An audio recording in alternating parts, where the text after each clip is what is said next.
Welcome to the Sister Abigail Show. We are starting a series, as you've learned from the past couple shows, on the topic of the Bible and homosexuality. Pastor Chuck Breckenridge from Diversity Christian Fellowship in Tulsa, Oklahoma, has allowed us to use these downloads that he has available on his website in our, on our radio show. So the Sister Abigail Show now gets to host this wonderful, instructional, insightful series. Okay? So the last show was on the introduction to the Bible and homosexuality series. This show, he's going to jump into the topic of homosexuality and gender in nature. So stay tuned. And so we're going to look at some things during this teaching that hopefully will bring some light to some of those topics and give you some insight into what is really being said. First thing I want to talk about is nature, because one of the biggest things that you'll see in the ex-gay groups and the groups that are teaching that homosexuality is contrary to nature, that it doesn't occur naturally, that nature is set up, that living things are male and female, that's the way it's done, that's all that is the norm of nature, and while that is the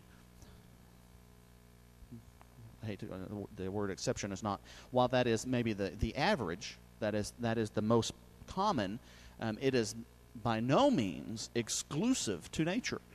If you go back and if you study, my background is very scientific and very, especially in the animal kingdom, and when you study nature, just looking at nature from a scientific point of view, you discover that gender is not near as black and white, male and female, as we like to believe it is. If you go back into even things down into various forms of worms and various forms of microorganisms and things like that don't exist as male and female entities. They exist, many of them exist as both male and female. And some of them exist, it's just incredibly complicated. And it's not limited to simply the smaller forms of life, even as you get up into things, even in reptiles and amphibians especially. You see numbers of frogs or species of West African frogs that are known to spontaneously change genders, going from male to female, female to male. Typically it's from female to male in most cases. When the need is there. It occurs with the frogs. It occurs in fish. There are species of fish, even fish that you can get in the local pet stores. For instance, swordfish. If you have a group of swordfish and the female, and there's no male present, one of the females many times will become a male. I've witnessed it myself. I've personally seen that happen with some of my fish. So gender is by no means exclusively male and female in the world. It's not completely limited to that. There's a book out, and I don't have my note here as to what the author's name of is, but it's called Biological Exuberance. Great big thick book, huge book. It's very scientific. Worded. It's not something you sit down and read before going to bed. It's very technical, but the entire book is documentations of instances of homosexuality occurring in nature, in the wild.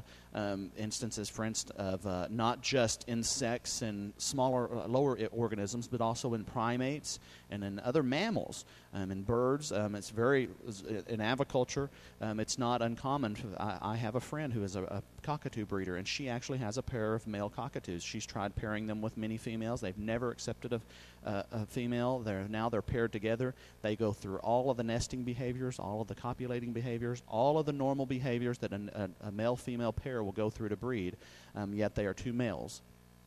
And they've been that way for decades and have refused any other mates. So it's matter of fact, in the Cincinnati Zoo a few years ago, they had a pair of penguins. I think it was a pair of king penguins, if I remember correctly. It was reported in the news. This pair had been together for years. They'd gone through all the nesting behaviors. The zoo assumed it was a male-female pair. Finally, they decided to do a DNA test and discovered, wow, it's actually two males.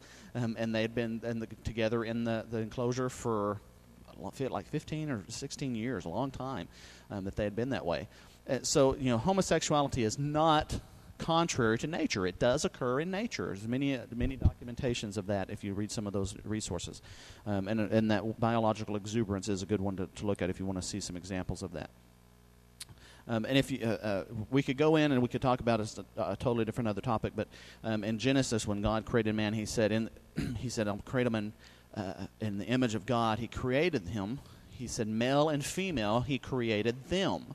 And if you go, when God created man, originally He created him in His image, and in God, all the essence of masculinity and all the essence of femininity exist. God reveals Himself in the masculine, and I don't want you to think I'm getting into inclusive language here, so I don't agree with that. God reveals Himself as Father. He came in the form of His Son, Jesus, but in the essence of who He is, all of the maleness and all of the femaleness of the world exists within Him. He can be the El Shaddai, the many-breasted one, at the same time that He is Father.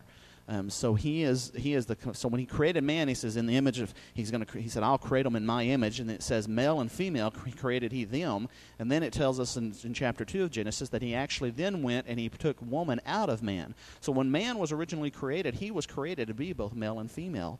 He was to be an entity, and it was too much for Him. He looked and He saw that all the other animals hadn't been created that way because they weren't created in the image of God, but He was, and yet He was that duality was too much for Him, and so God separated it into a male and female parts, so that's why we exist as we are today. So if you get back into what God originally created man to be, it wasn't to be separate male and female, because that's not who He is. God is the unity of all that.